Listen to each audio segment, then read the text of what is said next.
Good evening and welcome to the Village Board meeting for the Village of Pleasantville. Today is Monday, May 23. If you are watching live on Monday, May 23, we encourage you to call in if you have comments or questions. Our call-in number is 769-1677. Our next regular meeting is scheduled for 3 weeks from today, Monday, June 13 at 8 p.m. With a work session at 7. So I have a small raft of announcements. The first is the happy news that our village senior programs are the recipient of a Ruth M. Lederer Fellowship and Grant in the amount of $500 for the Stories of Your Life. It's a program designed to encourage and reward professional pursuits or programs and facility innovations. Our senior programs have earned that. It comes from an organization called RAPS, Life Enrichment Through Recreation and Parks. Congratulations to Joni Ehrlich, our Director of Senior Programs, for that happy piece of news. A bunch of other things to report. As most of you probably already know, the farm market has been outside for a while, but this past weekend rolled out its full slate of programs with music and kids programs. The falafel stand is back. Despite a somewhat overcast day, it was a great day at the farm market. So every Saturday morning in Memorial Plaza, we encourage you to check it out if you're not a regular. Also wanted to report what some of you have already heard, and that is that we have undertaken the very beginning steps to update the 1995 Village Comprehensive Plan. Have engaged BFJ Planning. Susan Favate is actually here tonight, one of the planners who is a consultant to us on the master planning process. The focus of this particular venture is going to be mostly targeted around the central business district, the downtown, and its immediate environs. But we'll have much more to say about it. If anybody out there watching is particularly interested in this subject, we're going to have a kickoff workshop that's going to take place on Thursday, June 16 at 7 p.m. over at the Clinton Street Center, corner of Clinton and Wheeler. So that's Thursday, June 16 at 7 p.m. That is an initial opportunity to hear more about what's going on and find out ways you can be engaged. And Patty has also set up an email address that is at our pleasantville-ny.gov website. Can you find the email and all that there, Patty? Yeah, it's right on the special page for the Central Business District Master Plan. It's masterplan at pleasantville-ny.gov. Okay, masterplan at pleasantville-ny.gov. And that goes to Judy. And you have also posted PDF versions of older master plans. They're up now too as well. It's fairly big documents, but really interesting reading to see what generations past thought made sense for the evolution of Pleasantville, and to sort of assess what the vision was and how much of it actually happened and how the world has changed in ways that we might want to respond. So there'll be lots of opportunity for public engagement. This obviously isn't the only one, but the kickoff opportunity is Thursday, June 16 at 7 p.m. At the Clinton Street Senior Center. A bunch of people have asked me about the Community Choice Aggregation Energy Program. All of you who had not otherwise chosen an alternative energy supplier and are currently customers receiving power as well as service from Con Edison will have received a letter, and if you chose to remain in the program, that is, you did not opt out, you have probably since gotten a postcard that indicated you're now receiving your power through Con Edison Solutions, which is a separate company from Con Edison, Con Edison will continue to deliver the power and responsible for poles and wires, outages, and they will also be responsible for the billing. We've talked much about this program, but any of you who wanted to dig into it a little more and may have lost the letter, you can go to westchesterpower.org, which is a website set up by Sustainable Westchester, which will tell you a lot more about the program. Let me remind everybody who is in that program that if you are interested in availing yourself of an all-green power option, you can go to westchesterpower.org and choose to opt up into an all-green power option. That fixed price is actually itself very slightly lower than the 12-month trailing average for brown, that is mixed-use power. So anybody who has that as one of their goals, I encourage you to opt up to an all-green power source. So again, it's westchesterpower.org. Not sure if I mentioned, but if I did, it's worth mentioning again. The Chamber of Commerce had its annual Business Person of the Year awards. There is a voting process and then an awards event, which this year took place at Trattoria 360. The winner was Annette Calaswano, the owner of the Little Chocolate Shop. She has been a Pleasantville fixture here for 30 years. Hopefully will remain a fixture for another 30. So wander by on Washington Avenue and drop in and say congratulations to Annette. Pleasantville Day, the week before last, was a huge success. Kudos to everybody involved, especially to the organizers, Petra Zorgman, Peter Raghavan. I know Ben Sarabin helped a lot. Quite a long cast of characters. Thank you to Linda Bellafato, Debbie Nava, Mike Newman, Mario Sansoda, and Parks Department, a big help. Really, the whole team, Jeff Econom at Public Works. The Chamber of Commerce, as they did last year, helped sponsor the event, and they were the sponsors of the Adventure Zone. Some pretty cool rides this year. And we had really a great result, great event, and really tremendous organization, largely driven by this volunteer group. So the folks at the Recycling Committee, PleasantvilleRecycles.org, have all kinds of information available, and I encourage you to go there. But the piece I wanted to bring to your attention right now is that Westchester County has expanded its recycling capabilities, which means that we can now recycle refrigerated waxy cartons, things that milk and orange juice come in. You can recycle aseptic cartons, those square boxes that juice and broth and juice boxes come in.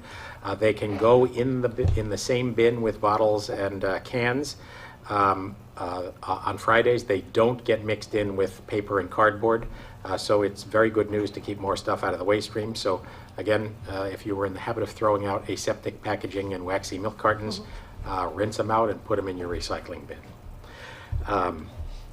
Patty forwarded this. She had coordinated a cleanup day over at, I think, Soldiers and Sailors Field by Cub Scouts Bear Den number 2, Sebastian Vidra, Sean McLean, Joseph DeGrazia, Peter Pepjavonik, and Kobe Crowder, with assistance from a couple of Boy Scouts, Will Promisel and Kyle Largy.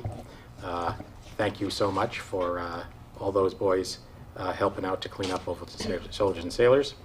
And then the last in this long-winded list of things is we have 3 big events coming up.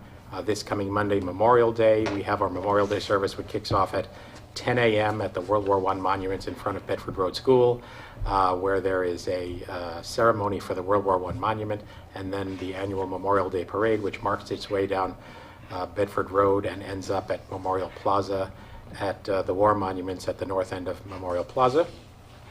So 10 a.m. at BRS, get down to Memorial Plaza, probably 10:20, 10:30. A great event with participation by all kinds of youth groups, by our Pleasantville Fire Department band, by the Pleasantville High School band. We have some singers from Pleasantville High School as well, and the Fire Department, the Ambulance Corps, Fancher Nickel American Legion Post. So it's both a fun day, a great piece of Americana, and also a moment to sort of step out of our daily lives and spend a little time remembering veterans who have been lost. So the following week, just 1 week later, Friday, 6th June 3 at 7 p.m. is the annual Fire Department Parade, one of the best nights in Pleasantville. So Fire Department Parade, Friday, June 3, 7 p.m. Do not park in Memorial Plaza or along the parade route. Patty, you want to remind people of those issues? Well, we'll post conspicuously, but yes, thank you. We do have to keep the parade route clear from vehicles. We have lots of visiting fire departments coming in that need to park their rigs after the parade, and they also need to be able to get around safely. So the route essentially is Bedford Road, Memorial Plaza, Manville Road, Grove Street, and Edgewood. So we will have... And Washington. Yes, and thank you, and Right. Washington Avenue. We'll have plenty of signs up, and we'll make sure the notice is... What time does that start?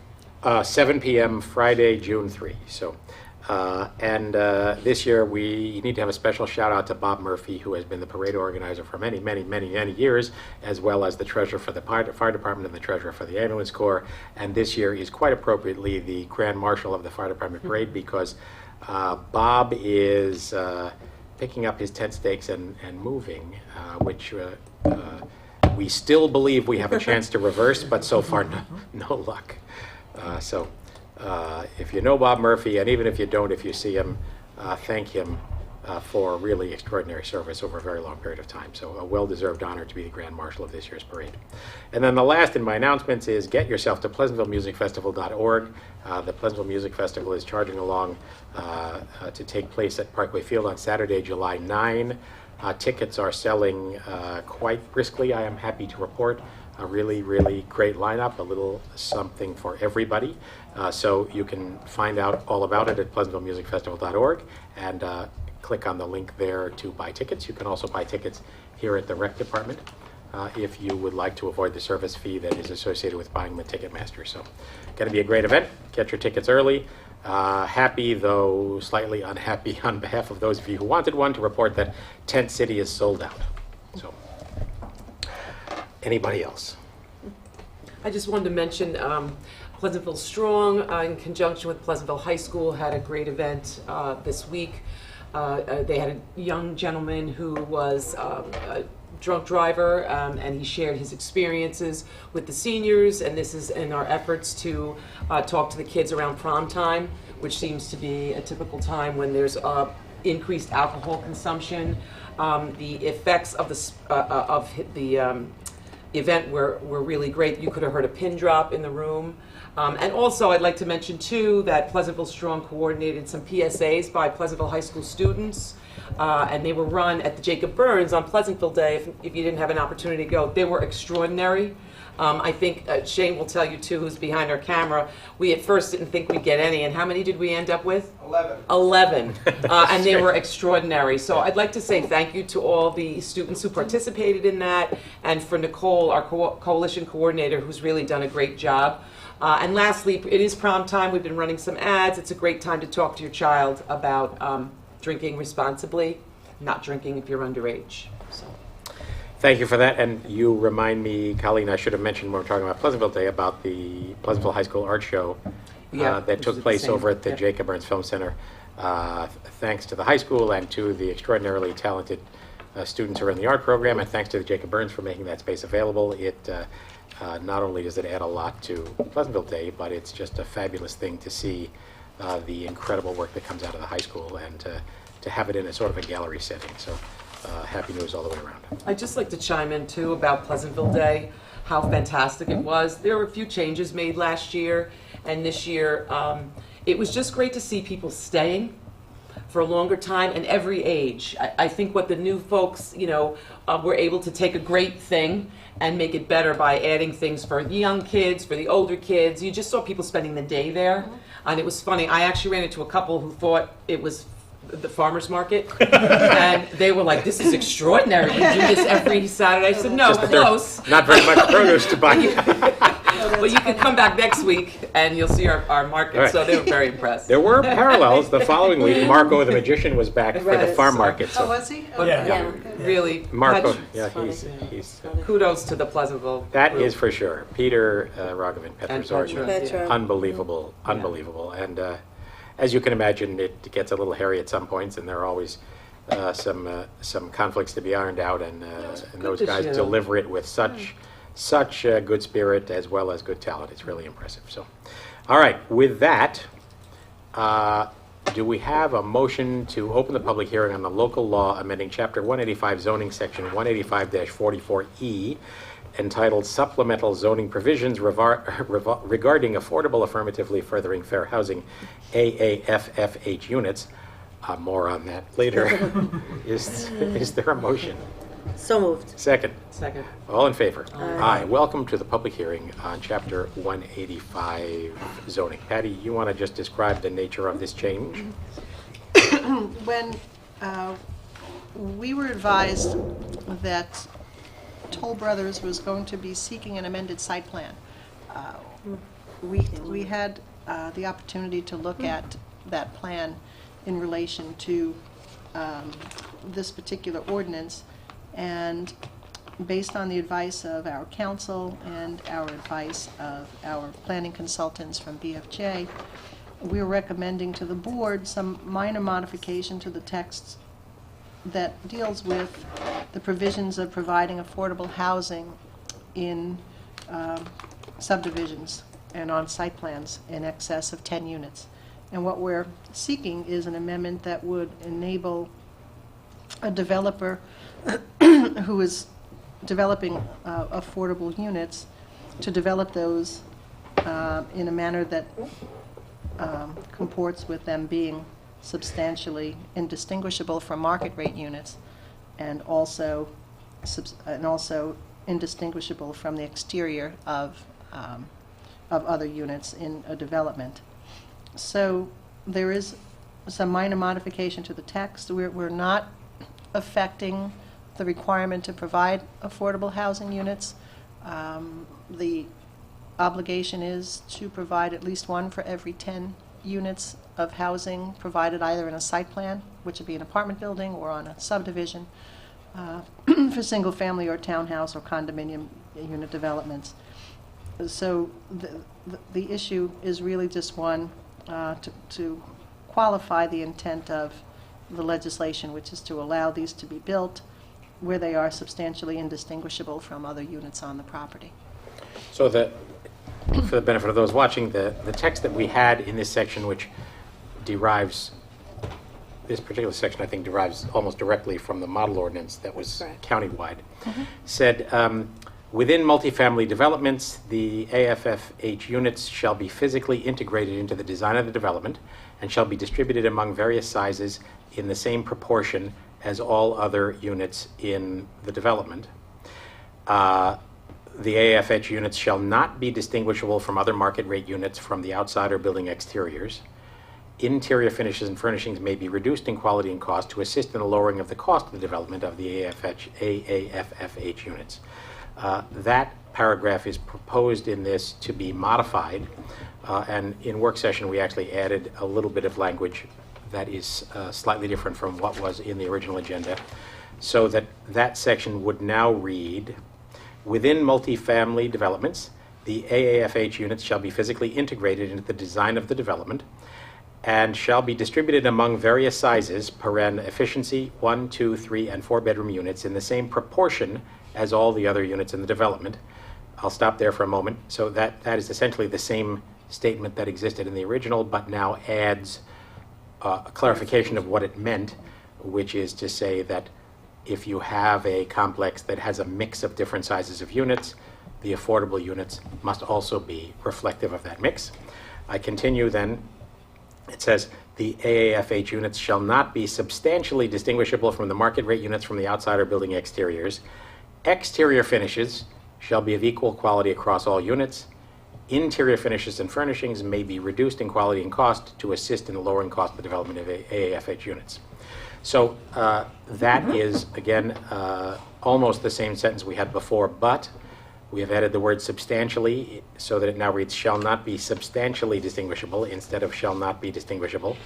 The basis for that being to recognize that these units may be different in size or some other aspect, and there needs to be some flexibility to accommodate that. And then it continues to say exterior finishes shall be of equal quality across all units. That's language that has been added to clarify the intent. Interior finishes and furnishings may be reduced. That's the way it read before. So the concept here is simply to make clear what has already been ratified as the intent of this by the County Planning Department, and they assure us that that is also the view of the Housing Monitor, who's responsible for the housing settlement with Westchester County, as well as HUD, which is that these affordable units would not necessarily be identical in size to the units adjacent to them, but that they need to be appropriate, attractive units, and they ought not be treated in some way so that when you drive by you say, oh, you know, that clearly has been made with lower quality materials. So anybody else want to add to that before we ask for public comment? Yeah, I just want to clarify, because a couple of people I talked to over the past couple of weeks, and there was kind of a misunderstanding about what this all was, a model ordinance and things like this. But as part of the 2009 stipulation, the county had to submit an implementation plan. And part of the implementation plan was this model ordinance. And the model ordinance outlines the standards that they would have required for fair housing. It states that within the multifamily development that there should be 10 or more units created by a subdivision or a site. They would therefore have to have no less than a 10% set aside. All of these units are marketed through Westchester County. And they had to develop a marketing plan as well. That was also part of their implementation plan. And you could go on the county website, on their home seeker site, and all the information is available to you how to sign up to get one of these units throughout the county, what finances you need if you want to, if you qualify for one of these units. Additionally, the model ordinance states that the maximum monthly rent for a unit, the sales price, how they establish a sales price, and all of these are established by HUD, and they're published by Westchester County. So you can go on, and they have a whole other page that shows you setting an affordable sale price, and it shows you how the county comes up with the price for these units. It's not the developer pricing the unit, it's the county, because they're giving, it has to form within their criteria for somebody to be able to, of a certain income, to be able to purchase it. So it's really all done by the county. It's not, if you're signed up for this program, you could live in Georgia and you'd be on the list for one of the units in Pleasantville. It doesn't cater to just our firefighters, policemen, or whatever. Or anybody in our community that needs affordable housing. It goes far beyond those parameters. Also, HUD establishes a minimum floor plan. And when we reviewed and adopted the model ordinance, we established guidelines in accordance with New York State Building Code, because that's what we use here in the village. So we made some changes to the model ordinance that fit the village of Pleasantville. And we kept it that way because we knew the building code of New York State would change, evolve. And in fact, it just has. It just changed. And in our model ordinance, we're still in the proper place as far as the minimum floor areas are concerned. And the spirit of the law is to have affordable housing within a multifamily development. And that's what we're trying to do here. That's the whole spirit of that law. And a builder can, if the housing is too expensive to build something that is affordable, because the market rate units are what's subsidizing the affordable units. So you need the market rate units in order for the affordable units to be there. And also the taxpayer is subsidizing those units as well, because the taxes are being absorbed by the other taxpayers. So if the units are too expensive, the developer can ask for a variance and go off-site and build the affordable units off-site. I mean, that's not something I would want. I would like them to all to be in one multifamily unit. So these are the things that, with a model ordinance and with affordable housing that municipalities are dealing with. And so I just wanted to set that straight, because a lot of people were a little confused about how we came about with this model ordinance. It was part of the implementation plan. The 31 municipalities that were involved in the settlement were needed to adopt this model ordinance. It's been a good thing. It's been a good thing for the village of Pleasantville. But those are the guidelines that we have to live by with that model ordinance. So. This proposed change has been sent to the county, and we have a letter from Norman Drummond, who's Deputy Commissioner in the County Planning Department, who ends the letter by saying the county has no objection to the proposed changes. So anybody else have further comment? Is there a comment from the public? Are we going to hear from the developer? Did you hear? No? What if I had a question for the Matt? developer? Sure, come on up, Matt.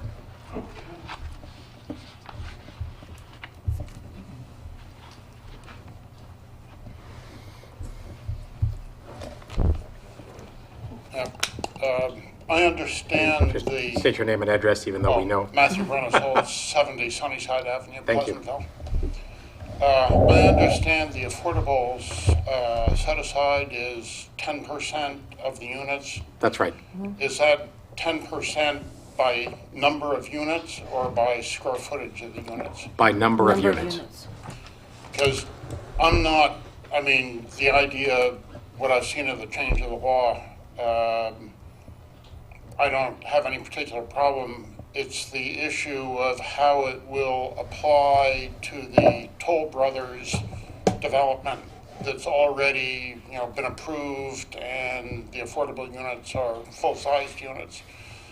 I think since, Well, the site plan hasn't been approved yet. That's what, they just filed their plat. The site plan was approved. They've come back for an For amendment. an amendment to the site plan, right? So I'm Okay. sorry. Keep going. again. and I understand the amendment will be, discussed at least, what is it, Wednesday at the, Planning Commission, right. yeah. I don't think what I'd like to see is a 10% set aside, not in number of units, but in square footage of the units. I think by allowing smaller units, you can make a 4-bedroom unit 1,600 square feet or 2,300 or 2,800 square feet. So if this goes through and then it's applied retroactively to Toll Brothers, they'll be allowed to build less affordable housing than they'd originally thought, planned, which goes right to their bottom line. You're still having So- 7 units. I don't, Yeah, they it build doesn't 7 produce, units, but they build 7 smaller units is the whole intention. but of all this. with the same number of bedrooms. Same number of bedrooms, right? So you're- the issue, Matt, is, I mean, there are lots of issues, but the concept, and we've vetted this every which way with county and the people that the county deals with at HUD, is that the idea of this ordinance was that out of every 10 new units that are built, one of them would be affordable. It wasn't that out of every 10 new units that were built, the one that's affordable would necessarily match the other 9. They had an example in Tarrytown, I think, where there was a development you may have read about in the paper of, like really sort of almost castles selling for, I think one of them, $12 or $14 million, some number in that range. Obviously, a development like that had the same requirement for a set-aside, but it was apparent, obviously, that you wouldn't build a unit like that and then sell it in a manner that was affordable to anyone. So the idea here is to say, and the proposed modification of the ordinance is to make clear that these things need to be, when they're built in a complex like the one that Toll is building or any other, they need to be built with the same level of fit and finish outside so that they are integrated into the whole complex and feel appropriate, but that they're not necessarily exactly the same, because it doesn't really make a whole lot of sense to build, say, a 3,000 square foot unit and subsidize it even further in terms of its construction cost, its the loss of potential profit to a developer, Yeah, and then yeah, the tax cost. I understand that. I understand, fully agree with it. Okay. 3,000 or 2,800 square feet is not affordable, Right. no matter how big the subsidy is. For anybody, including the guy that has to build it. It's Right. affordable for some people, but not me. Not to But they qualify. wouldn't Yeah. qualify, they couldn't. But- Well, the thing about But it not is, for the average fireman or policeman. but these these units are all sold based on how many bedrooms they have, not based on their square footage. So a Okay, what I'm 3,000 saying is that- 3,000 square foot 3-bedroom would sell under this program for the same price as a 1,500 square foot 3-bedroom, because the price is driven by the ability to pay. What I'm saying is, I'm not objecting to the rule being changed. Right. What I'm objecting to or asking about more is how will this rule change be retroactively applied to Toll Brothers? And as described, they're going to be building smaller units. Smaller units are inherently lower cost. Lower cost means more profit at their bottom line. They agreed to the bigger units when the original site plan was approved.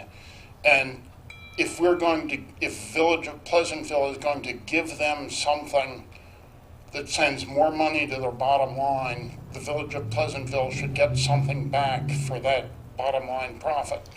Trust And I me, they're think not it's making any probably money on those extra 7 units. units. Those 7, those, I'm gonna disagree. They make money on the entire project. Nobody looks at it as unit by unit. They're losing money on this unit, they're making money on this unit. But overall, but they wouldn't do it the if they weren't market making rates money. are, the market rates are subsidizing those units. So either way, you're ending up with 7 affordable units. That's what we want. We want 7 families I'm to not be saying- able to move in there. I'm not saying they shouldn't be I'm making not- money. No, I'm not, I'm addressing Mr. Brennan-Schultz. But I'm agreeing with Mr. Brennan-Schultz. Okay, oh, no, that's fine. So, I could address you at another time, but he's Or here now. right now. But the bottom line is, the economics of it and their profitability are really, you know, very, very, we can't really regulate their profitability. You know, that's not our job. Well, That's well, not, if we're not, if we don't care about their profitability, why allow them to build smaller units? no, because we care about, they are, in the spirit of this, of our law, they are building affordable housing as they should. We're getting 7 beautiful bedroom units for 7 families that would not have been able to afford them otherwise. That's the spirit of the law. And the reason that they're going to be affordable is because they have market rates that are going to subsidize them as well as I the taxpayer understand that, subsidizing yeah. them. So that's the economics of it. And as I said, that's the bottom line. That is what the spirit of this law is. That is what the end result is. And that we're starting with something and we're finishing with the same thing. So, Well, you're finishing with smaller units. okay, so The, would we want to, if we had larger units, the county is still going to price those at the same. So we're going to be subsidizing them even more. Okay, so you're going to be as you subsidizing. say, the market rate units are going to subsidize but them, the which taxpayers will are drive too. up the price of the market rate units or reduce the profit at Toll Brothers, one or the other. Well, there's a permanent subsidy associated with the tax And of course, driving revenue. up the price will make them harder to sell, and it'll take longer to They sell have a them all, 50-year so- restrictive covenant that goes with them. Hmm? They have a 50-year restrictive covenant that goes with them. Are they Yeah, but affordable? that's not what I asked The about. affordable units. No, I'm just saying that Yeah, as far as what they're I'm not saying going to. is, instead of 7 times whatever the square footage is, they're now going to build 7 times 1,600 square feet. And whether it's directly at the bottom line or whether it's reduced price of the non-affordable units, it's essentially a benefit the Village of Pleasantville is going to provide to Toll Brothers by changing the Pleasantville law and changing the approved site plan. I think Pleasantville should get something back for providing this benefit to Toll Brothers. What I'd like to see is more, you know, if they're reducing the size by 30%, let's have them build 30% more units. And even if those units are not under the affordable program, there's certainly a market for 1,600 square foot, 3-bedroom, brand new units. You know, Toll Brothers will have no trouble selling them So, I mean, are you? at market rate. I mean, that opens up a whole different dimension. Are you suggesting there be fewer? I mean, at the moment, there are 68 units in total. Are you suggesting that we increase the total number of units? Essentially, that's what I'm suggesting. So yeah. build more To units. keep the same number of square feet, So you want them to increasing build the number of, 30,000. even if that square footage goes into not affordable, meaning subsidized, but affordable, meaning smaller, so people can in fact afford them without subsidy. So here's what I would say about that. What's proposed here, let me see, the units would be 1,629 square feet, and this reduction produces a total reduction of 2,933 square feet, reduces the impervious coverage on the site by almost 3,000 square feet. So that's a positive in terms of stormwater runoff and site disturbance. What you're proposing would actually increase the amount of impervious surface, and it would generate Well, if Reduce it's the that, buffers and all that. if it's only, would you say, how many square foot reduction? 2,900. 2,933 square foot reduction of impervious coverage. I mean, So it's that's- not a huge thing. Even if they put in one more 1,600 square foot or 1,629 square foot market rate unit, like I say, the idea that affordable housing has to be subsidized because otherwise brand-new housing is 2,800 square feet or 2,300 square feet. I've heard conflicting numbers. What are the units? I think the average unit in the overall complex in the market rate is in the 2,700 range. Is that true? Pretty broad range. You go from Yeah. just over 2,000 to just under 3,000. So- it could be anywhere in that. The total representative is here. The range of market rate units goes from just under 2,000 Just at 2,000. at 2,000 up to just over 3,000. Right. Okay. Okay.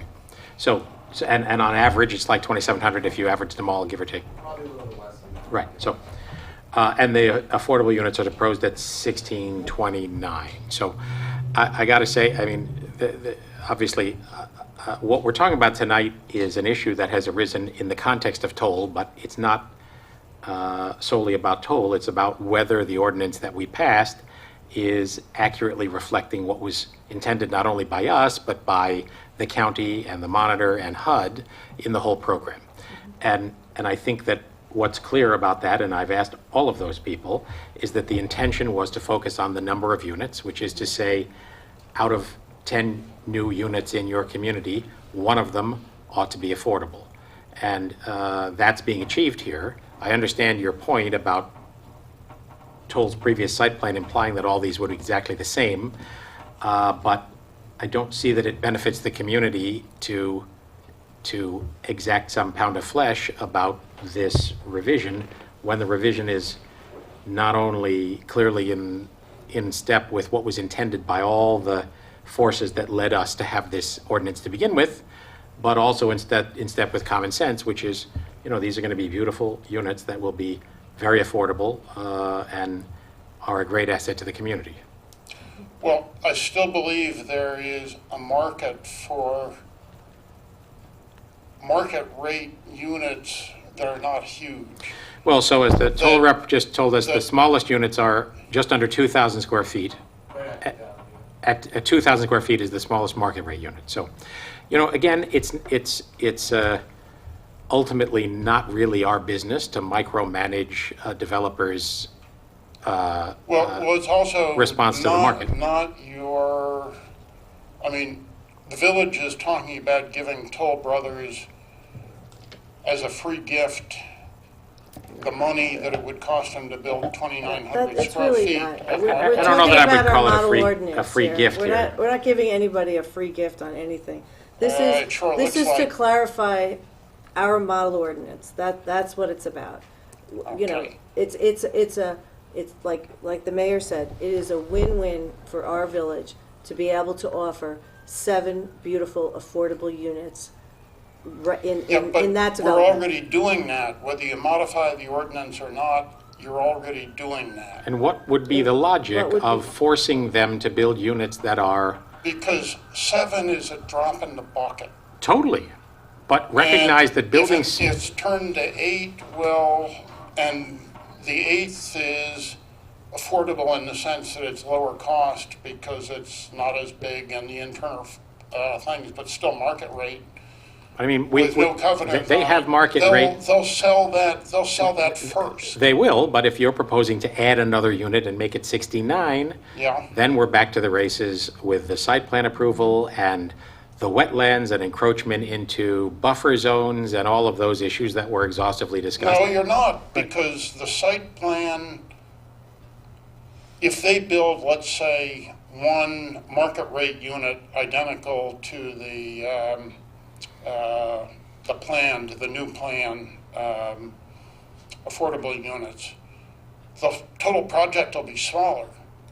So you think that the narrower units will create more space? Right, well, of ground course. space. I mean, So let me that's- ask you. that's a no-brainer, Okay, so of just to course. explore that, let me ask you another question, and that is, if, for example, Toll ended up building 10% plus one Yeah. affordable unit, is that the guideline that should apply to everyone going forward in a similar circumstance?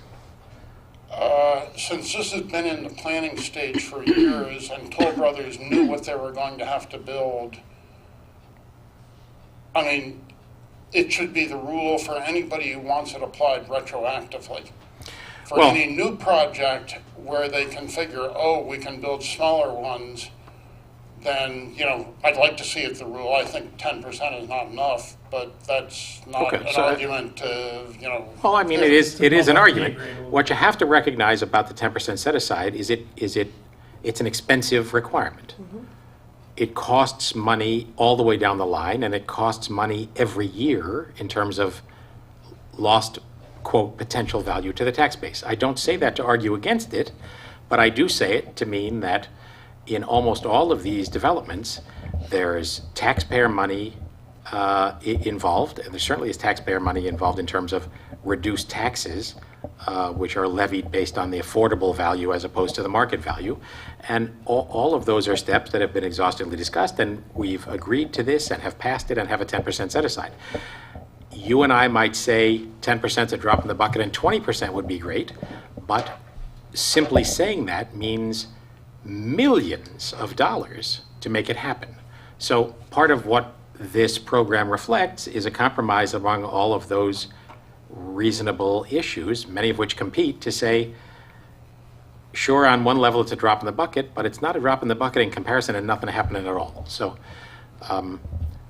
well, you say it's millions of dollars, but it's millions of dollars because the affordable units are, under the current plan, huge are huge. any affordable Sure. unit, in order to sell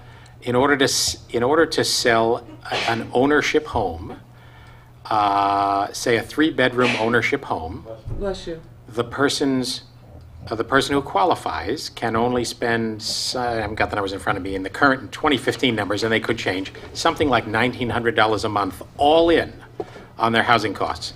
Mortgage, taxes, mortgage insurance, and does that include utilities?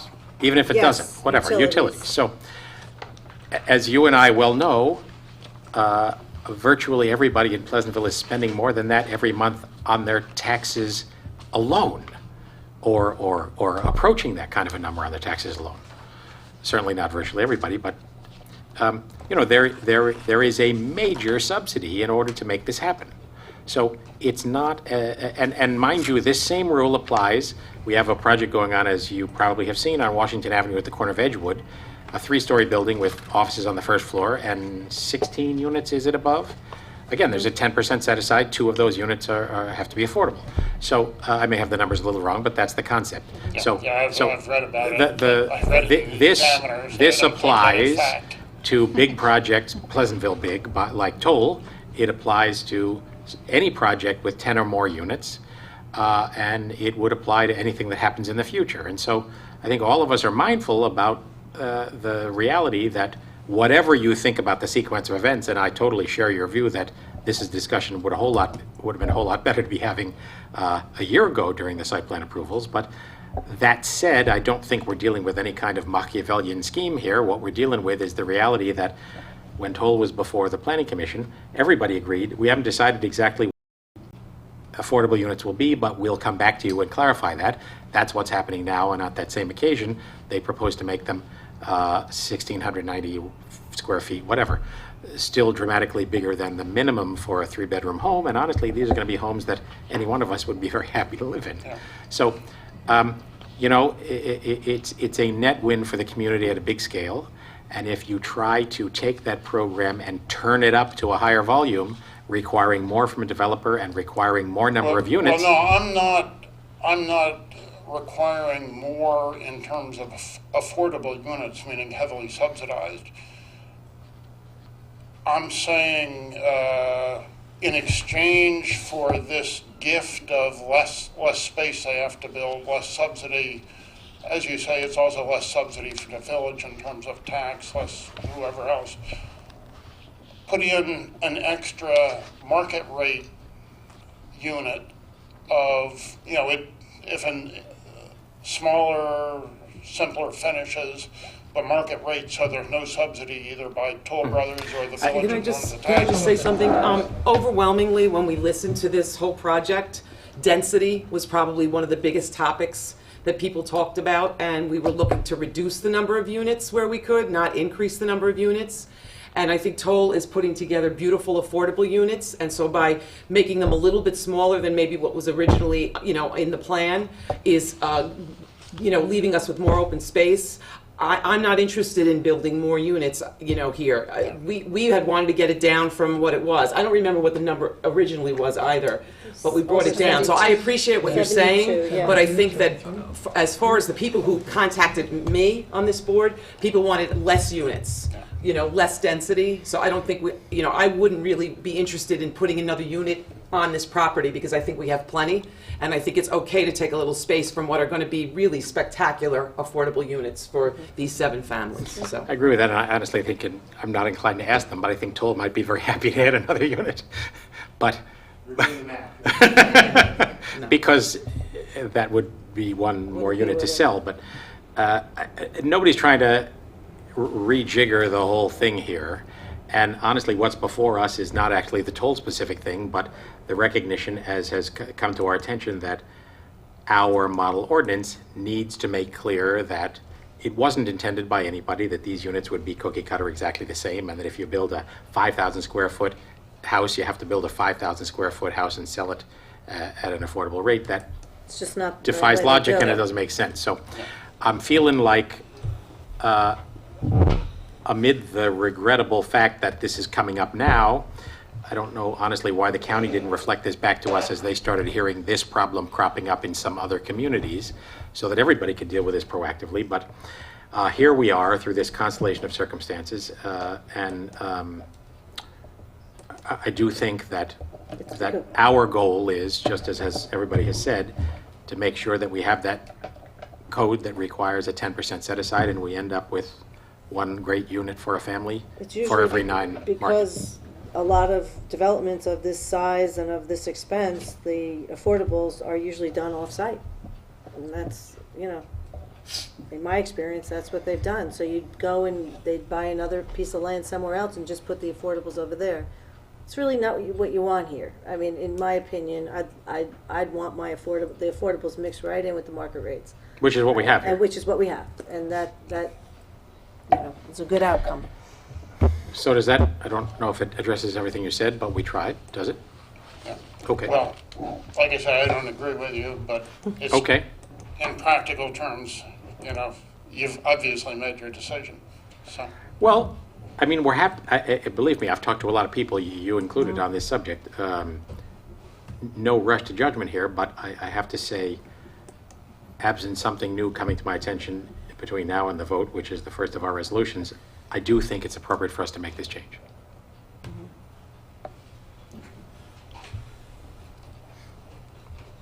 Hey, Helen. Helen Muir, 3 Hayes Hill Road. Good evening. As you know, I sent an email because I was a little concerned, and the only information I had was from the examiner, which did say that the average unit was 2,800 square feet, and the affordable units would be 1,600 square feet, which is in fact 4/7 of the size, which is closer to 50%. And I'm just a little uncomfortable with the idea that the word substantial, not substantially different, actually means it could be half the size. So I'm just concerned that these units will be substantially different from the others, not just in terms of finish, but in terms of look. And, when you walk in and the maybe feels different. Now I've heard that the sizes are as low as around 2,000 square feet. Maybe that's not such an issue.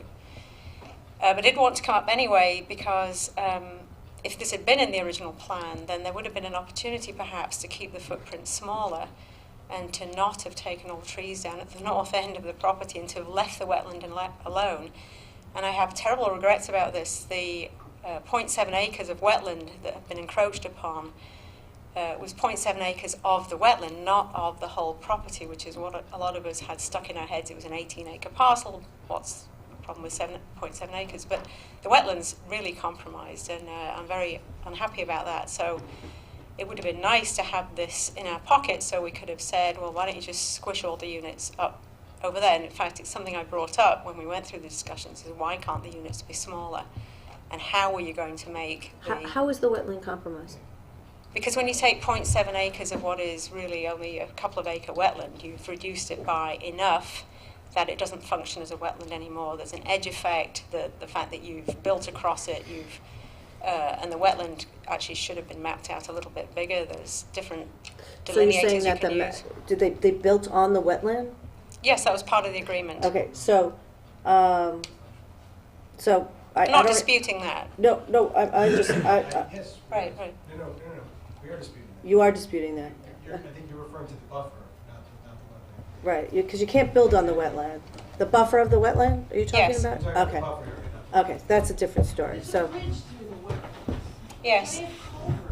well, You are, I mean, there is the No, I'm just wetland saying needs that to be it's, built on, as Libby I said. can't, So- to build on a wetland is not something that you can do. But they are, you are, So- because there is a All bridge right, over but the with stream. all due respect, I get all that, and we were all part of that Right, right. conversation, but let's keep going with this issue. So Okay. the point is just that we could have reduced the footprint and we could have actually not touched the wetland at all. In order to do that, that would have taken a lot more than reducing by 5 feet the width of 7 units, right?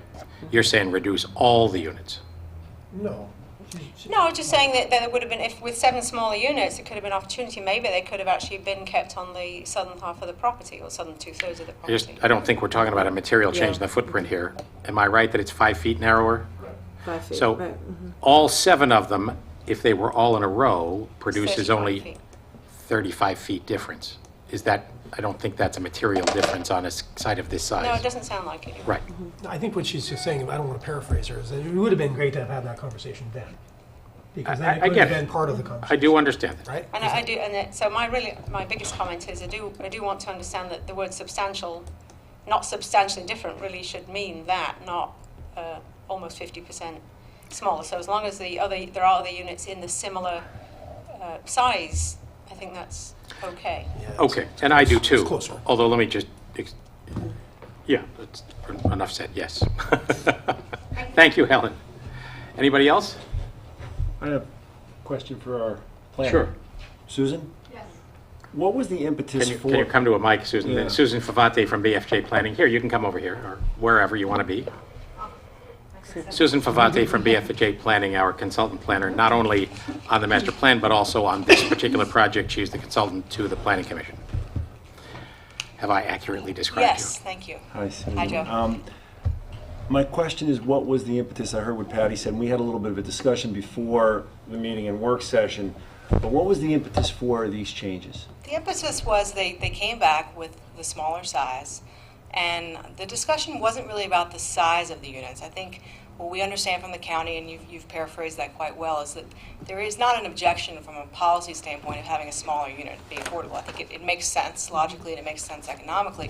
The issue was that the appearance from the outside of the affordable units was a little bit different.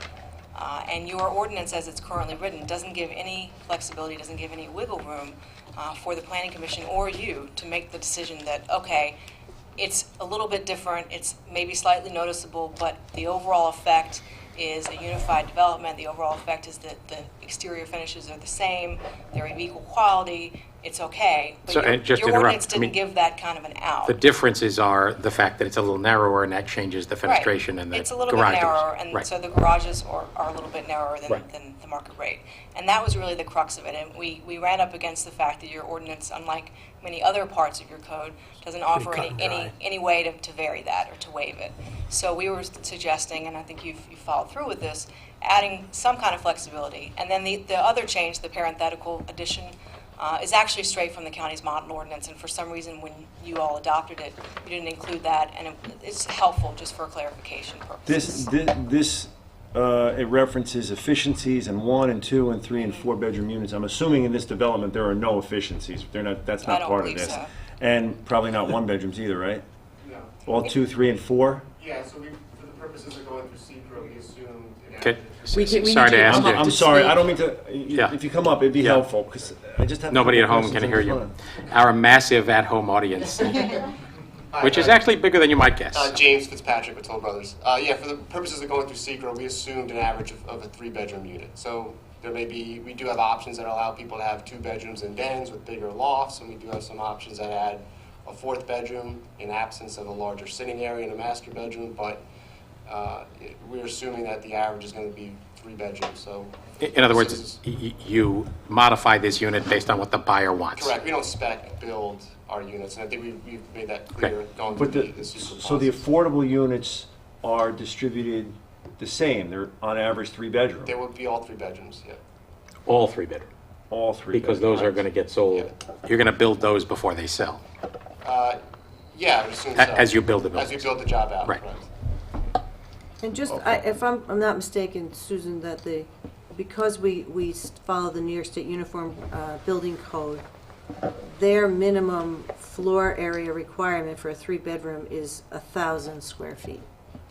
I don't have the code in front of me. I think that's it. So that's Sounds what like I you have know. in front of me. And I know that the county, So- in their letter to you, also noted that, it's above 1629, it's above their, their minimums. It's above the minimums, yes. It's a pretty nice size unit. yeah. So, we really see this as more of a point of clarification and to avoid issues of, not knowing how to treat these things and not having any way out, basically. So the impetus was Toll Brothers, but we saw it as a problem, for any future development as well, that the law just wasn't very clear. Did Toll Brothers ask for this change, or They was did this something not. that you identified, or somebody? It's something that we identified and we suggested to the village. They did not ask for it. Aside from my concern in discussing it in work session was I felt like the word substantially, and not only addressing Toll Brothers, but future developments. A developer could build these types of units and finish this unit in one thing and finish that unit in the same thing, and the one in the middle has cheap aluminum siding and cheap windows, but it's substantially the same, and that worried me. So that's why we talked about that additional language that said the finishes have to be the same. Yeah, I mean, I that's a good understand change, and I think that was the intent of the model ordinance as well. Visually, a look can change because it's smaller. I also saw a thing with garage doors. There were one car garage doors next to each other versus one big garage door. Not sure why they need to do that. I don't really know the difference in cost, but it seems to me that that's not a big deal. Just a function of It's the width, right? It's the width in the unit, yeah. Right. Well, I mean, if you have, just to get on that point real quick, if you have a 2-car garage with one wide garage Say door. one 16-foot door versus 2 8-foot doors. Yeah, There's no rhyme or reason. I wish I could tell you. I'm looking at it. We need you to come up. Yeah, if you Aesthetically, yeah. it's just yeah. I mean, it looks We have- fine. we I'm have- not. I think we have some elevations that had a mix and match of both. Aesthetically, we'll have some plan types that are in some exterior elevation configurations that have one setup and others that have the single door.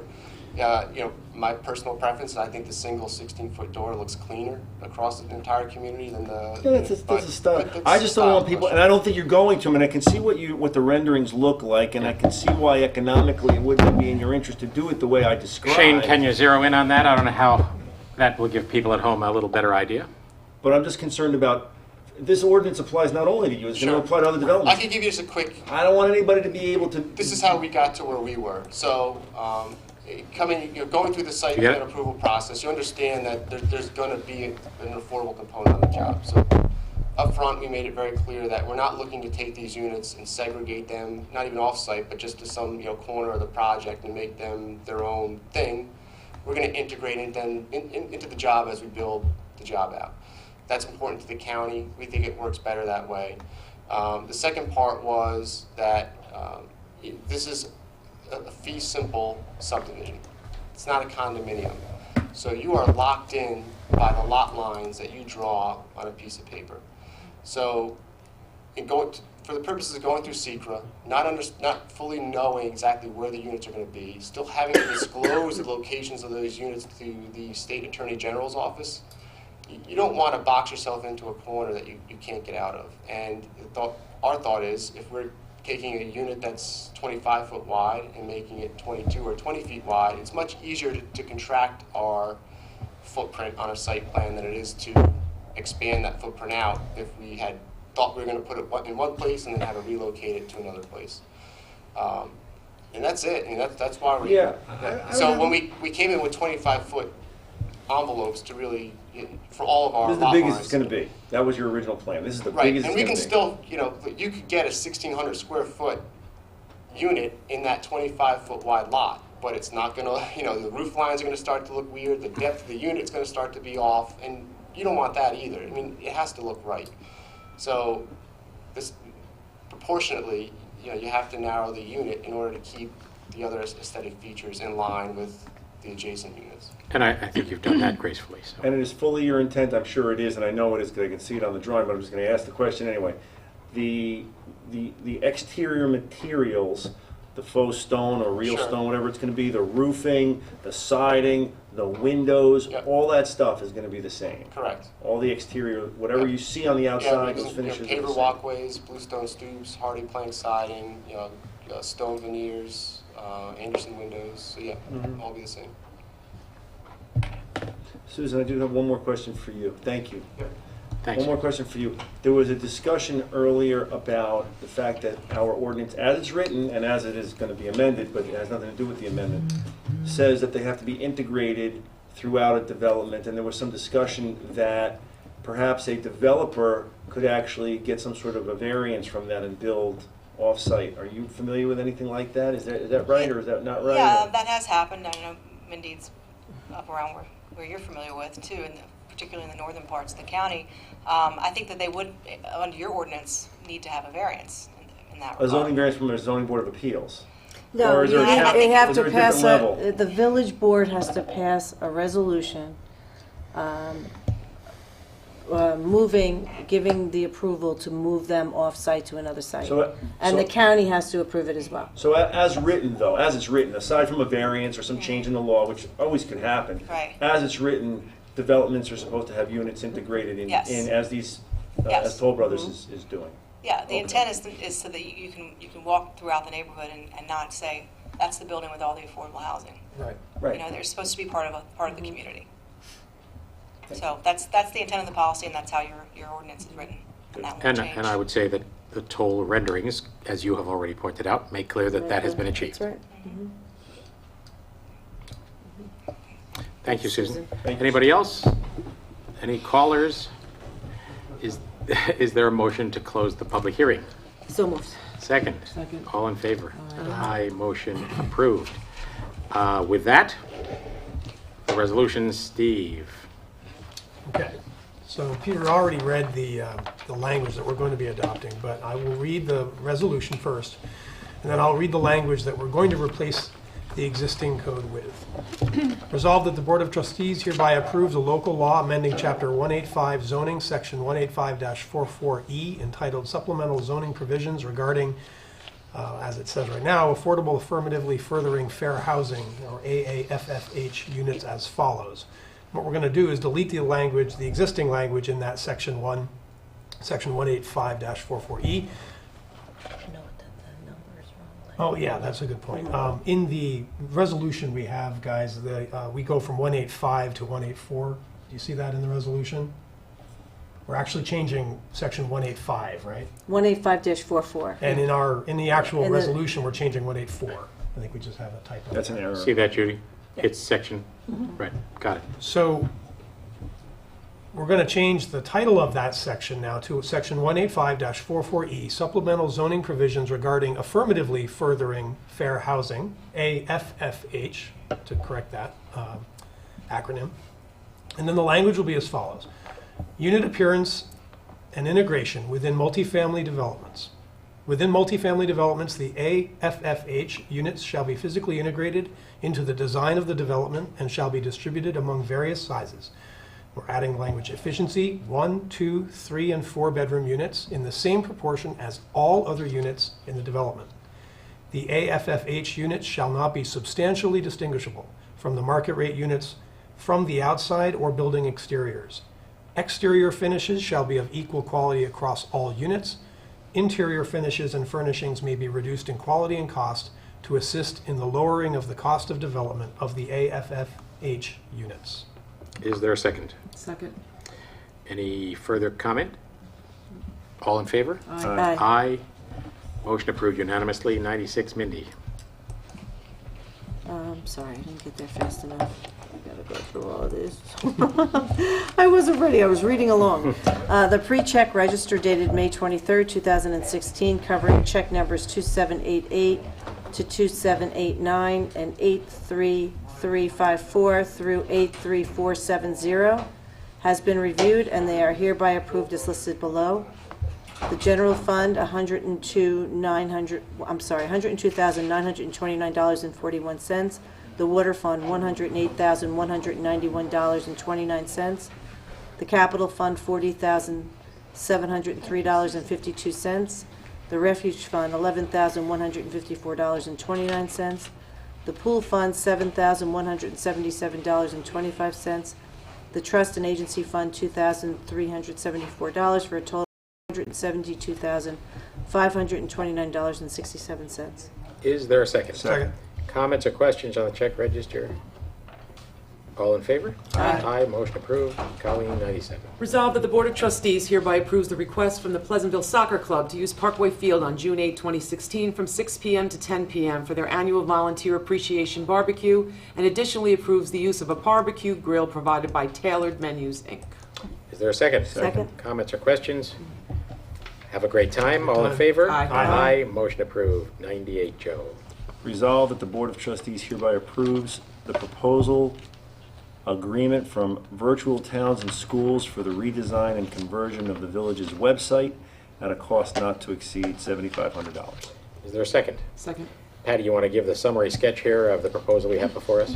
We've been with virtual town halls for many years, as well as other municipalities, but we are on a first-generation platform with respect to our web design and our ability to manage content. What we're looking to do now is upgrade substantially, to be able to go on a Mobi app so people can be able to access our website, through any platform that they choose to access it with, and that it comes across in a way where it can be more interactive. So we're excited for this. I'd seen what they can do with respect to this higher level of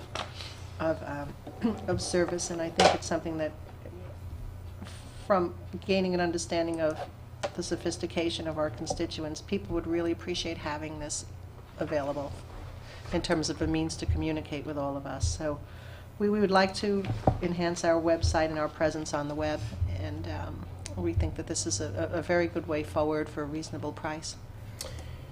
And the total cost of the proposal is $7,500 to be divided in Over 3 years. yearly payments of $2,500. I think I'm going to try to negotiate that a little further, Right. but I would like to just be able to have a ceiling, It has not to exceed, Yeah. right? Yeah. All right, any further comment or questions? Nope. All in favor? Aye. Thank you. Motion approved. Thank you. It's, I think, a great move. 99, Steve. Resolved that the Board of Trustees hereby authorizes the village administrator to sign the license agreement with Liz Wilcoxon, 181 Skytop Drive, to construct a perimeter fence on portions of the public right-of-way. Is there a second? Second?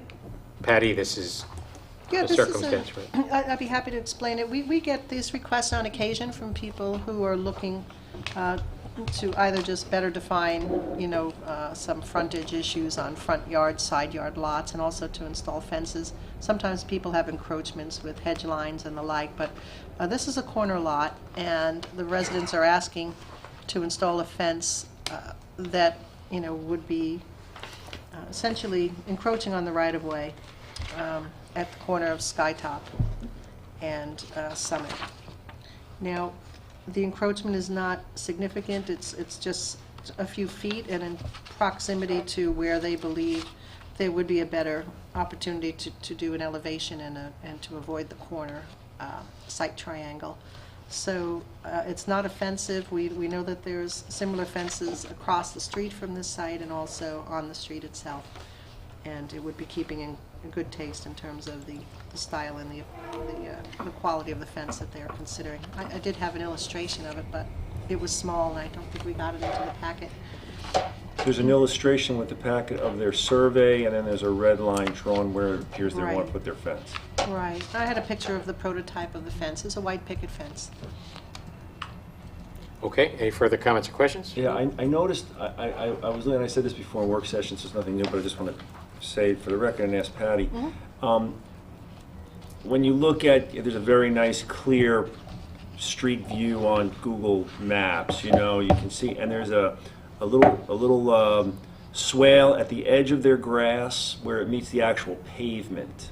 And that swale takes, obviously, storm water when it's dry on the picture, but it's through a little pipe culvert under the road.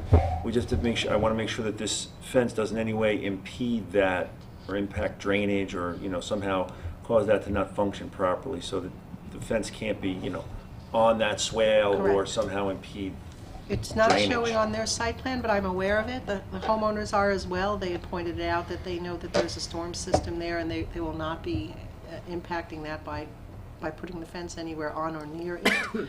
We'll have an appropriate, It's hard to see, looking at their survey, Right. obviously the fence encroaches over their survey line onto what appears to be Summit Place, but I also know that's probably all grass and the actual paved Yes, portion, Summit correct. Place is a lot smaller, so, just, make sure in the implementation that that's not a yes, problem. they'll have to do a little more of a survey as well, in terms of calling out for utilities, so we'll mark everything out.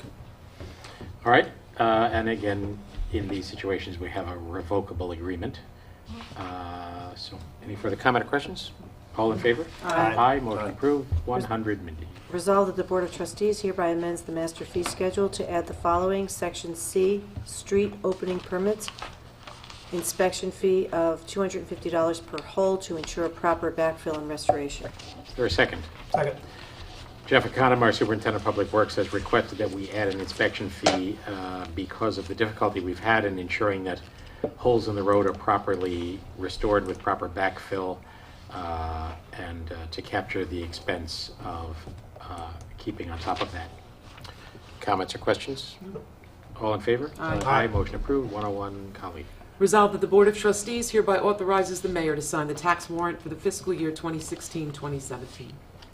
Is there a second? Second? This is the annual tax warrant that enables the receiver of taxes to collect the taxes that are reflected in the budget that we recently passed. All in favor? Aye. Aye, motion approved. 102, Joe. Resolved that the Board of Trustees has reviewed the minutes of the meeting held on Monday, May 9th, 2016, and they are hereby approved. Is there a second? Second? Comments or questions or corrections? It's a very straightforward meeting. All in favor? Stephen Aye. Mindy Show. Yeah, that was. No, that was the one I was still here for. Oh, that's right. We went through I that. abstain, I wasn't at the meeting. Yeah, I did. We'd have All nothing right. else. That leaves three of us to make this happen. All in Yes. favor? Aye. Aye, Hold my- motion approved. Aye. All right, The Stephen Mindy Day is not in here. Yeah, that- was it. that's yet to come. Yeah, and that Oh, was that's work right. session. Peter was Yeah. here. So we have now completed our regular public session, and can I have a motion to go into executive session on matters of real estate acquisition and advice of counsel on ADA compliance? So So, moved. Second? second. All in favor? Aye. Good evening, thank you. See you June 13, but before then, see you at Memorial Day this coming Monday and at the Fire Department Parade on Friday, June 3. Thank you.